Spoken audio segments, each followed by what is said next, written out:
کے جد کی یہ حدیث سمجھ میں نہیں آئی، حسین منی وانا من الحسین، میرا حسین مجھ سے ہے، میں حسین سے ہوں۔ سرکار یہ بات تو صحیح ہے کہ نواسا نانا سے ہو سکتا ہے، نواسے سے کیسے؟ یہ بات سمجھ میں نہیں آئی۔ سرکار امام پنجم نے کہا جیسے شجر سے ثمر ہوتا ہے، شجر یعنی پیڑ، ثمر یعنی پھل، جیسے شجر سے ثمر ہوتا ہے پھر اسی ثمر سے شجر بنتا ہے۔ ہاں سبحان اللہ، جیسے پیڑ سے پھل ہوتا ہے پھر اسی پھل کے بیج سے پیڑ ہوتا ہے، کہا ویسے حسین رسول سے ہے، رسول حسین سے۔ اور اس کا دوسرا مطلب سمجھا دوں کہ آخر حسین رسول سے اور رسول حسین سے کیسے؟ تھوڑا سا آپ بیدار ہو جائیں کہ اتنی اہم بات پہنچ جائے گی، کیونکہ اس سے پہلے میں آپ کو اور جوڑنا چاہتا ہوں۔ مل جل سے بآواز بلند صلوات پڑھیں محمد۔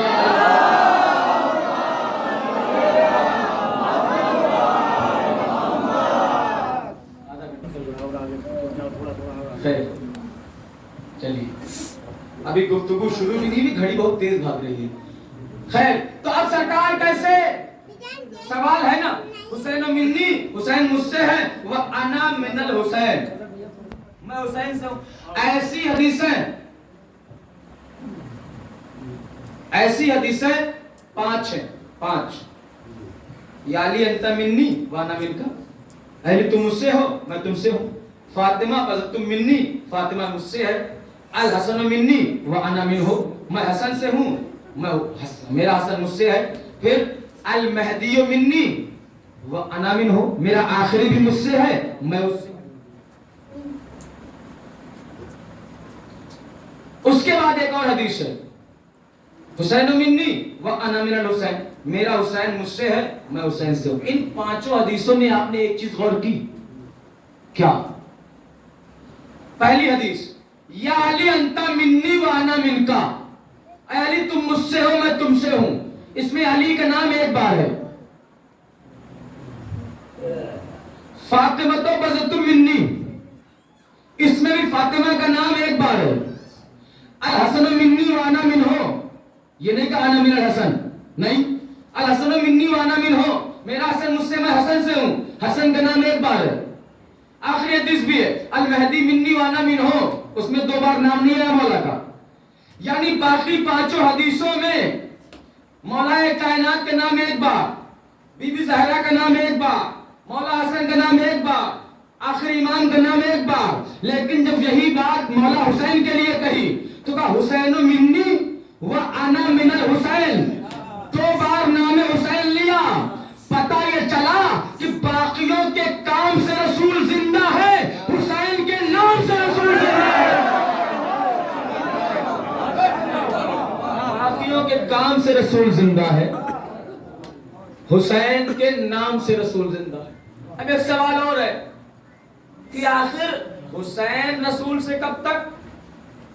رسول حسین سے کب تک؟ رسول نے کہا نا حسین منی وانا من الحسین، میرا حسین مجھ سے ہے میں حسین سے ہوں۔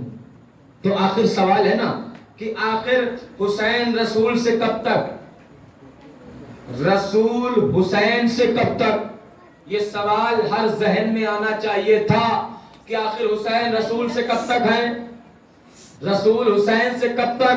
تو جواب دینے والے نے بڑا خوبصورت جواب دیا، زہرا کے لال نے وہ عجب کام کر دیا، زہرا کے لال نے وہ عجب کام کر دیا۔ گھڑیاں کٹیں گی دین پیمبر کی چین سے، 56 برس حسین رہے ہیں رسول سے، محشر تلک رسول رہے گا حسین سے۔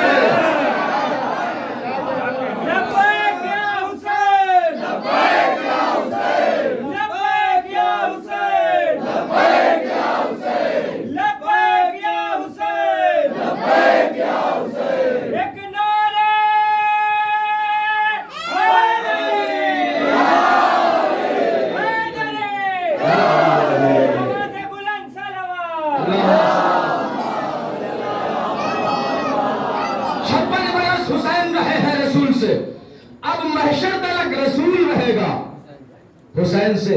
تو اب اس حدیث کو سمجھیے، حسین منی، میرا حسین مجھ سے ہے، بالکل سمجھ سمجھ میں آیا کہ نواسا نانا سے ہو سکتا ہے، لیکن انا من الحسین کیسے؟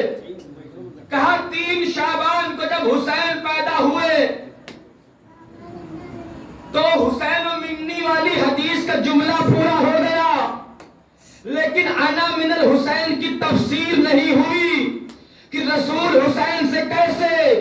لیکن جب 10 شعبان کو ام لیلہ کی آغوش میں علی اکبر آئے تو چونکہ علی اکبر رسول کی ہم شکل تھے تو اب سمجھ میں آیا کہ حسین رسول سے ویسے تھے، اب رسول حسین سے ایسے ہیں۔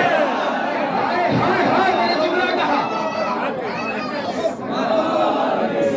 مل جل کے نہ رہا علی، میں نے بہت بڑا جملہ کہا۔ جب 10 شعبان کو علی اکبر آغوش ام لیلہ میں آئے رسول کی صورت لے کر، تو انا من الحسین والی تفسیر پوری ہو گئی کہ اب سمجھو کہ رسول سے حسین 3 شعبان سے تھے اور اب اکبر آ گئے ہیں، اب حسین سے رسول ایسے ہے۔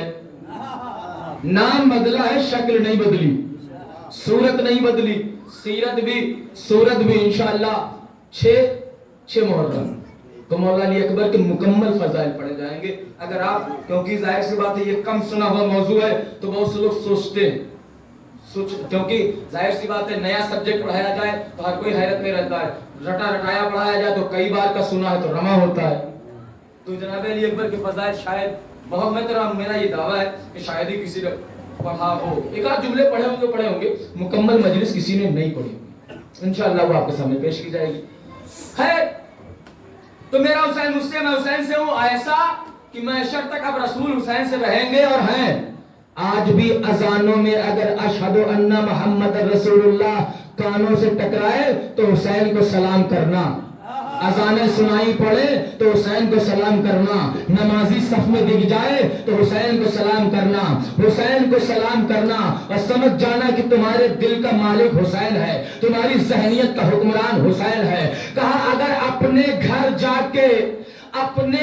جا کے بیوی اور بہن کا فرق معلوم ہو جائے تو حسین کو سلام کرنا۔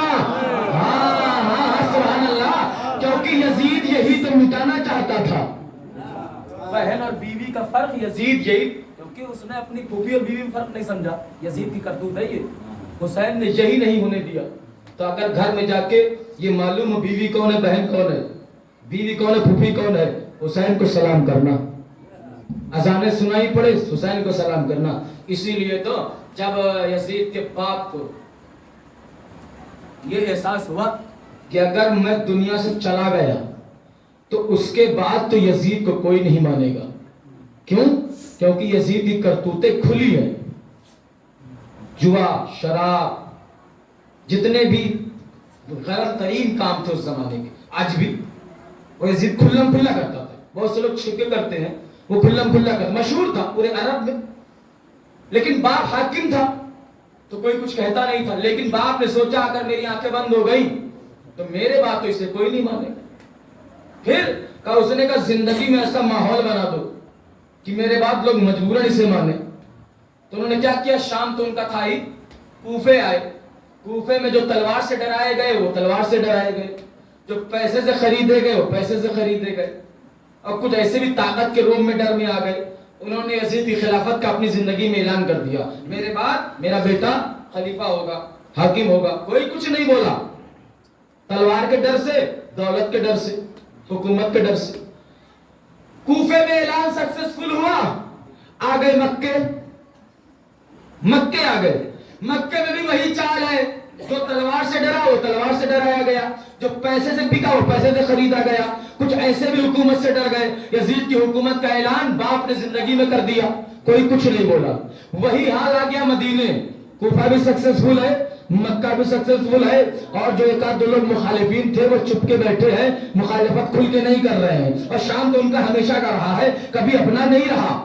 اب آ گئے مدینے میں بھی دولت بانٹی گئی، اور بانٹنے کے بعد اب ایک جگہ مجمع میں اپنے بعد حکومت یزید کا اعلان کر رہا تھا اس کا باپ۔ جو لوگ دولت میں بک گئے تھے چپ بیٹھے تھے، جو لوگ تلوار سے ڈر گئے تھے چپ بیٹھے تھے، لیکن جو کل کفار سے نہیں ڈرا، رسول کو بچاتا رہا، اسی کا خون ہے، ابو طالب کا خون ہے حسین، ابو طالب کا خون جوش میں آیا، جو ذوالعشیرہ میں کھڑا ہوا تھا وہی لہو آج بھی جوش میں آیا، مولا حسین کھڑے ہو گئے۔ یہ نہیں کہا میں یزید کی حکومت نہیں مانوں گا، یہ نہیں کہا کہ میں کسی کی حکومت مانوں۔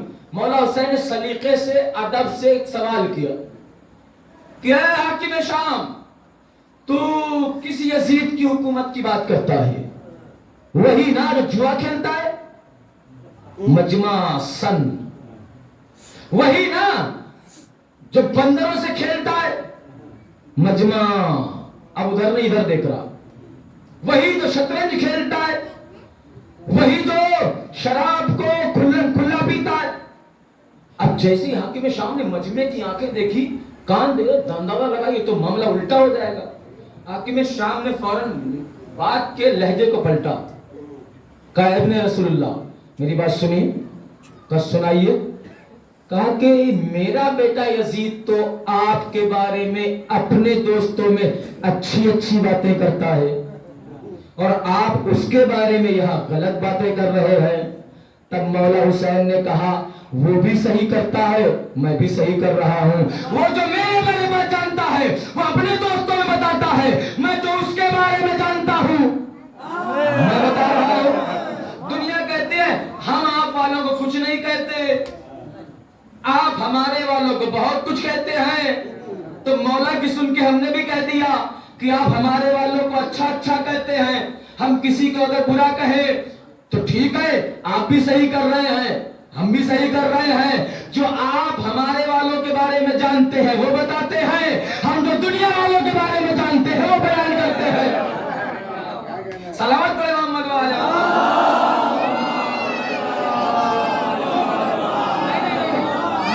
یہ میٹر جو آیا تبرہ، جو گائیڈ لائن ہے بڑا اس پہ ہنگامہ رہا کہ تبرہ بڑھتے ہیں، تبرہ لوگوں نے تبرہ کا مطلب ہی غلط نکالا، ورنہ تبرہ عبادت میں سے ہے، تبرہ کے بغیر ہمارا کلمہ پورا نہیں ہوگا۔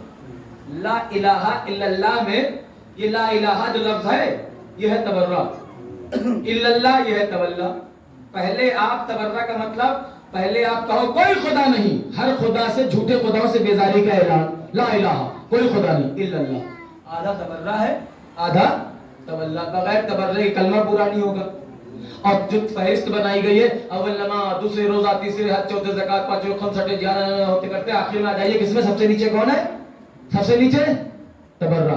یہ فہرست بھی بڑے اچھے لوگوں نے بنائی ہے، سب سے اوپر ٹاپ پہ رکھا نماز کو، سب سے نیچے رکھا تبرہ کو۔ گھر بنوانے والے سے پوچھئے اگر نیو کمزور ہو تو کیا بلڈنگ رک سکتی ہے؟ ہائے سبحان اللہ سبحان اللہ۔ اگر نیو کمزور ہو، اور نیو میں دو چیزیں ہیں، جو کھڑنجے کا کام کر رہی ہے وہ ہے تبرہ، جو پلر کا کام کر رہا ہے اسی کے اوپر ہے تولا۔ جب یہ دونوں چیزیں مضبوط ہوگی تو نماز بھی مضبوط رہے گی، روزہ بھی مضبوط رہے گا، حج بھی مضبوط رہے گا۔ اور اگر یہ تین دونوں میں ہم فیل ہو گئے تو کتنے نمازی جہنم جائیں گے، روزے محشر دکھاؤں گا۔ کتنے روزے دار، آپ کہیں گے مولانا یہ تو آپ بڑا عجیب کہہ رہے، روزے دار نمازی جہنم چلے جائیں گے؟ ہم کہہ رہے ہیں تب پکڑیے نا، رسول کہہ رہے ہیں اگر کوئی شخص من منا کے درمیان حج کرتا ہوا، طواف کعبہ کرتا ہوا مر جائے، صفا و مروہ میں سعی کرتا ہو مر جائے، کوہ ابو قبیس کے برابر سونا چاندی خیرات کر دے مر جائے، مقام ابراہیم پہ نماز پڑھتا ہوا مر جائے، سجدوں پہ سجدے کرتا ہے، اتنے رکوع کرے کہ کمر دانش کی طرح ٹیڑھی ہو جائے، اور دل میں ذرہ برابر بھی بغض علی ہو، جہنم جائے گا۔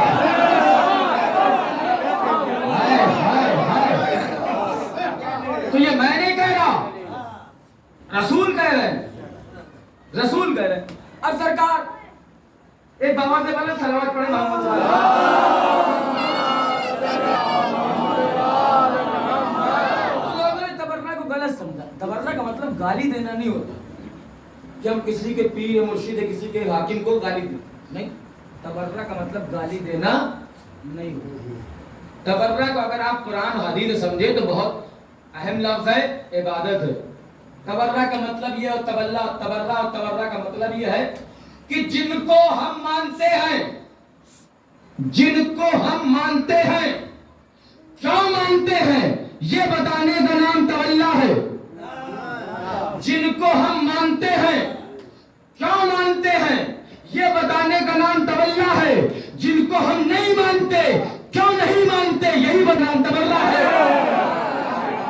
کیوں نہیں مانتے اسی کو بتانے کا نام تولا ہے۔ طنز میں آ کر یہ مفتی نے کیا ہم سے سوال، طنز میں آ کر یہ مفتی نے کیا ہم سے سوال، تولا کس کو کہتے ہیں، تبرہ کس کو کہتے ہیں؟ ہوں میں بھی حج کا قائل اور تو بھی حج کا قائل ہے، بتائے آج دیتا ہوں کہ کیا کیا کس کو کہتے ہیں۔ ادھر کعبے کا چکر اور ادھر شیطان پہ پتھر، تولا اس کو کہتے ہیں، تولا۔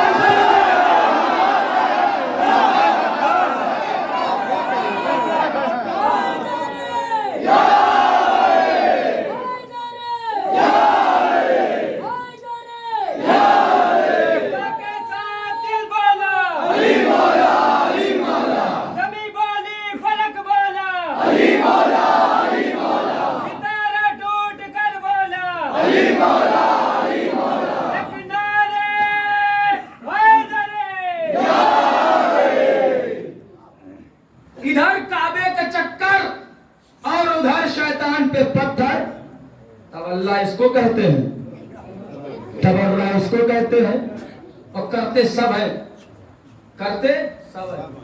نیا نیا حاجی پہنچ گیا حج کرنے، نیا پہلی بار گیا تو نیا ہی تھا، پہنچ گیا۔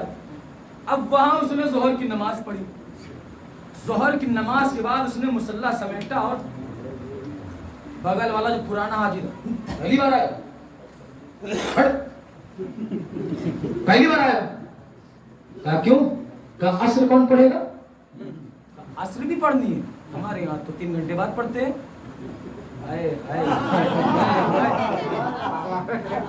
نیا حاجی پہنچ گیا حج کرنے اور ایک پرانے حاجی کے پہلو میں بیٹھا نماز پڑھ رہا تھا۔ ظہر کی نماز پڑھی، اس نے سمیٹا اور اس نے ہاتھ پکڑا، پہلی بار آئے، کہا کیسے بچانا؟ کہا حرکت سے۔ کہا پہلی بار حج کرنے آیا، کیسے بچانا؟ کہا حرکت سے۔ کہا کیا مطلب؟ کہا ظہر پڑھ لی عصر نہیں پڑھو گے؟ کہا ہمارے یہاں تو عصر 3 گھنٹے بعد پڑھتے ہیں۔ کہا نہیں یہاں دونوں ملا کے پڑھنا ہے۔ کہا ایسے تو شیعہ پڑھتے ہیں۔ کہا یہاں دونوں ملا کے پڑھنی ہے؟ کہا یہاں تو شیعہ پڑھتے ہیں۔ تو اس نے کان میں آ کے کہا ہاں کہنا کسی سے نہیں، اللہ کے گھر پہ آنے کے بعد وہی کرنا پڑتا ہے جو شیعہ کرتے ہیں۔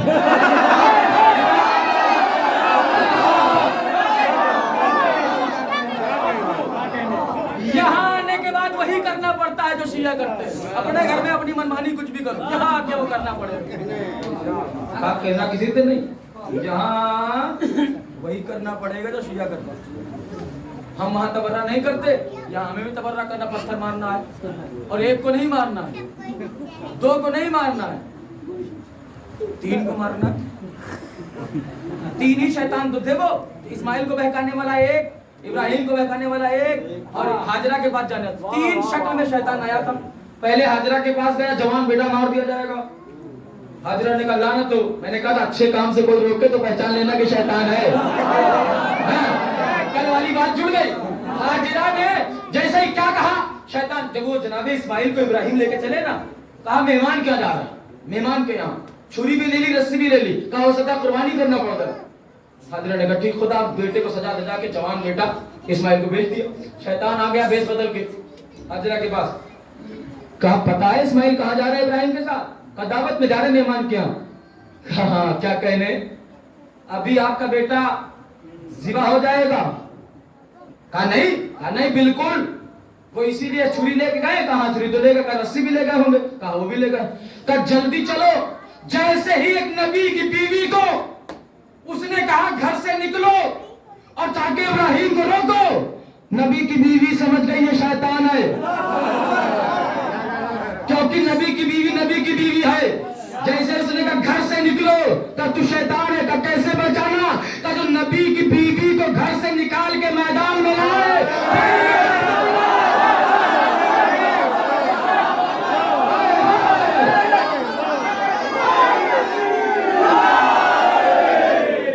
دونوں ہاتھ بلند کر کے